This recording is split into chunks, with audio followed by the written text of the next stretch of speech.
Okay po, mapasok na po si Beyonce. Ayan. Ayan. Pasok na naman. See you later. Hindi mo matitikman yung luto ko talaga. Sayang. Yan. Pagsisisihan mo yan pag hindi mo natikman. May ref naman daw. May ref.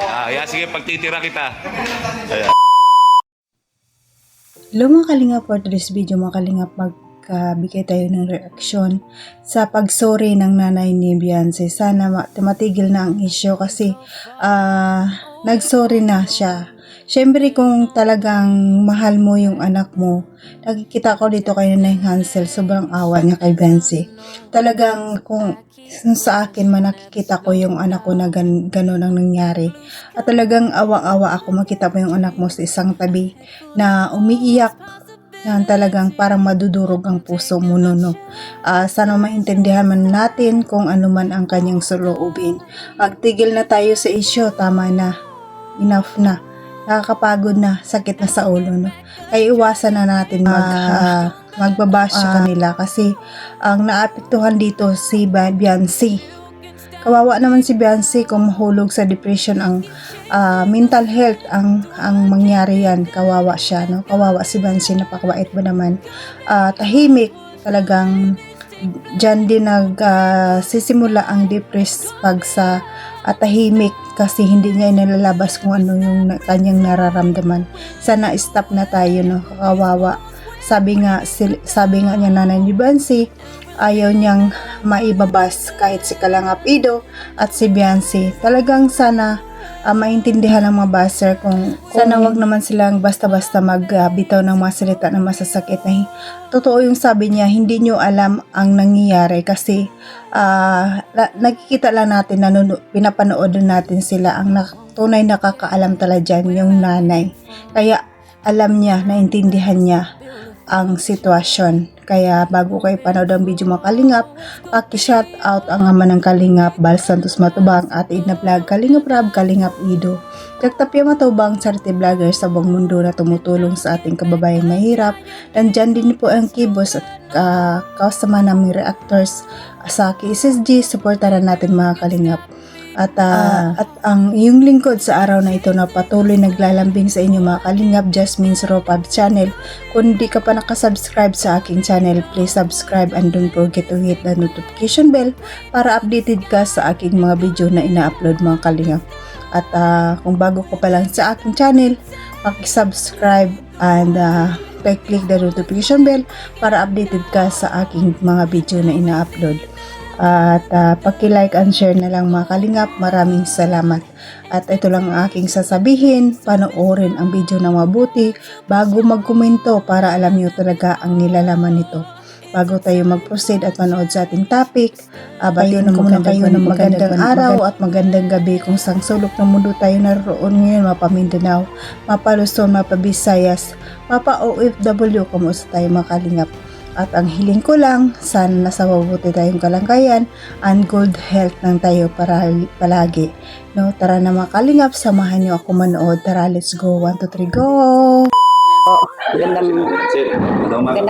Magandang umaga po sa inyong lahat. Yan, ako po ay meron lang mga pagkakatanungan galing po dun sa statement na nilabas nyo sa Facebook. Ay, opo. Kasi kagabi patulog na ako, binabasa akong ganyan at agad-agad nag-reaction ako. At sabi na yun. Yan, ngayon po, yan, may tanong na po ako. Yan, ano po ang nagtulak sa inyo? Bakit nakapaglabas po kayo ng ganyan statement? Ay, unang-una po sa lahat, pasensya na po. Humingi pa ako ng pasensya po kung ano man po ang nagawa ko kasi sa totoo lang po, para bilang magulang, bilang isang ina po, parang masakit po talaga sa loob mo. Pag yung anak mo na nariringgan mo na mga masasakit po na salita, lalo-lalo na po na sa iba. Opo, ano po talaga, hindi po natin maiiwasan na hindi natin po pwedeng pakiusapan yung mga basher na ma-please na at ganun. Kaso po bilang bilang nanay, masakit po para sa akin. Oo, yan, nagulat na ako, sabi ko napakatahimik ni Nanay Hansel. Tatay bilang tahimik masyado. Opo, kasi po Kuya Med yung ayun, yung yung makita mo yung anak mo na naghihirap na. Totoo lang po, kung makita mo yung anak mo na minsan nandiyan lang sa gilid, umiiyak, tumutuloy ko. Kasi naman ko yung anak ko. Siyempre, mother's no choice yan. Opo, kasi kahit hindi po yan ni Biancy mapagsalita, hindi po siya matipon yung mama, ganito. Kaya ako, pinapakiramdaman ko lang yung anak ko, Kuya Mili, kasi alam ko magulang tayo, kahit hindi yan nagsasalita sa akin na nasasaktan. Kahit hindi yan na nasasaktan, siyempre po, nararamdaman ko yun kasi bilang ina. Tapos nakikita mo siya sa gilid, biglang tutulo na yan mong luha niya. Kaya yun po, parang hindi ko na po nakayanan na mag-comment sa mga masasama kong gano'n. Pasensya na po kayo kung nakapag-anak ko ng gano'n kasi magulang lang po Wala ako. po kayong dapat ipagpasensya. Alam niyo kung bakit? Dahil yan po ay karapatan ng ina sa kanyang anak. Opo, kasi ako, po na ito, siguro po hindi nila mahal ang kanilang mga anak. opo, kasi ano eh. Bakit nakakapagsalita sila ng Opo. Tsaka magulang po tayo, hindi po natin kayang nakakita na nasasaktan yung anak natin sa ganyan na bagay. Kaya nga po ako'y nagulat. Katulog na ako nung nag-anak papaanto ko lang ako, nakita ko yun. Bigla akong bumangon. Teka, ilalive ko ito. Kaya nag-live ako kagabi. Siguro mga 10, 11 o'clock kagabi. Kasi ano po Kuya Mel eh, yung parang naano ko po sa kay Biancy na ayoko pong darating yung ano na pati mental niya Ma-depress. ma-depress siya. Kasi minsan nakikita ko siya nasa gilid umiiyak. Hindi siya mahilig magsabi ng ng sama ng loob. Kasi mabait na bata. Ayaw niya yung problema yung magulang niya. Ayaw niya yung nag-iisip kami. Pero ako naman nagtatanong sa kanya kung may problema ka, sabihin mo sa akin, voice out mo sa akin, hindi yung pinitinti mo kasi masama yan. Yung po yung inaano ko sa kanya.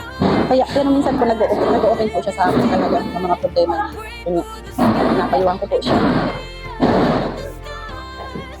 Saka ako nga, bigla nga ako nalungkot sa akin. Bakit ganito kasi niya, di ba, yung nasa vlog na part 97 eh, parang gusto niya nang bumitaw. Opo, talaga. Yun po talaga yung ano niya kasi. Pero, kaya talagang sa mga nangyayari po kasi sobrang nakati po siya ng aapektuhan ng mental niya. Kasi parang sa kanya, di balik ako na lang yung ibasyo, Opo. huwag nyo nang isama yung pamilya. Opo, yun po yung ano niya. Ayaw niya po na ako naman, para sa akin.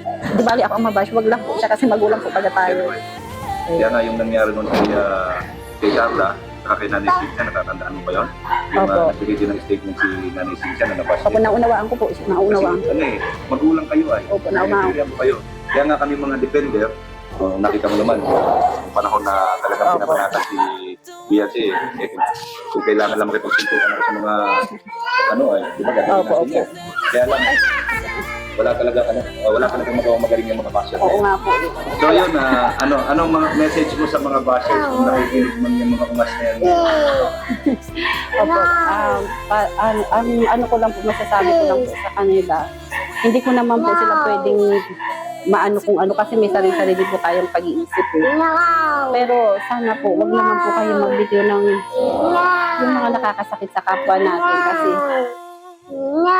hindi po ninyo kilala kung sino po ang sinasabihan nyo ng ganyan na Correct, masasabi napapanood lang nila. Opo, nanonood lang po kayo. Ang mas nakakaalam po kami kasi kami yung magulang. Kaya hindi po kami na magsasalita ng laban sa inyo kung hindi po namin na kung masama ang anak ko, okay lang. Niyo po yung pagsasabihan ko po siya. Kami po yung may karapat na pag nakikita kong mali yung anak ko, napapagsabihan ko po yan. Pero wala pong ginagawang masama yung anak ko, kaya parang hindi po maganda yung ganyan. So sa mga supporters naman, sponsors, Opo, maraming salamat po sa pag-support niyo kay Bian. So, ayun mga kalingap, napanood nyo naman ang video, diba, sa sabi ng nanay ni Biancy. Nag-sorry na siya, no, na siya yung nag-comment. Kaya sana stop na ang mga basing. Alit lang naman na bagay yung mga kalingap, intindihin na lang natin. Kasi kung sa side kung ikaw ang nanay, ikaw ang magulang ng bata, may marinig ka o may nabasa ka, diba, magagalit ka rin. Kahit tayo nga may nabasa tayo tungkol kay Biancy na masasakit na mga salita, di ba, naggalit tayo. What if pa yung nanay na alam niya kung ano talaga ang totoo at alam niya ang ugali ng anak niya. Si Biancy ay napakabait, tahimik. Yung sana sa mga baser naman dyan, no, wag naman yung below the belt magbabas sa isang tao na hindi nyo naman alam ang totoo at hindi nyo nakikita sa personal kung ano ang ginagawa. Diba? Napakasakit yun sa isang ina. Kahit ako, magkikita ko yung anak ko kahit yung anak ko umiiyak sa isang tabi. 'Di ba? Parang madudurog ang puso mo sa kwento lang ng nanay ni Beyonce na iiyak ako. Dahil ramdam ko kung ano kasakit. Kung ano kasakit ang nararamdaman na makita ang anak na ganun. Okay, kasi si Beyonce napakabait eh. Ayaw niya maglabas ng problema niya sa mama niya, sa mga magulang niya kasi gusto niyang hindi maibas yung kanyang magulang, mas gusto niya siya. Pero ang gusto naman ni Nanay Hansel, mas okay na siya ang ibabas, wag lang si Beyonce. Kasi si Beyonce inosente, napakabait na bata, wala kang masabi, tahimik lang. No? At mula noon hanggang ngayon mabait talaga siya, tahimik na bata. Kaya ang awa naman kayo. Mag good vibes lang tayo sana kung ano lang yung panonood natin. Hindi natin alam sa part 98 kung ano mangyari. No? Kasi kunting issue lang yan eh. Pinapalaki. Pero dapat din na sa pamilya ni Beyonce, iwasan na muna mag-social media kasi alamin mo naman sa social media, maliit lang yan. Lumalaki yan. Haba at haba yan. Kasi ang mga baser, hahanap yan ng butas sa inyo. Kaya, kung maaari lang, sana iwasan din mag-social media muna, no? Kasi alam niyo si Beyonce maraming supporters, 'di ba? 1 million ang nanonood kay Beyonce, sobra pa. Diyan sa 1 million na 'yan, mayroon diyan 5% na hindi totoo. One-sided. Kaya iwasan natin mga kalingap sa 1 million na 'yan. Mayroon diyan hindi solid supporters. Kaya iwasan natin muna mag-social media. Kaya ako nga sa social media, hindi talaga ako dyan sa social media sa Facebook eh.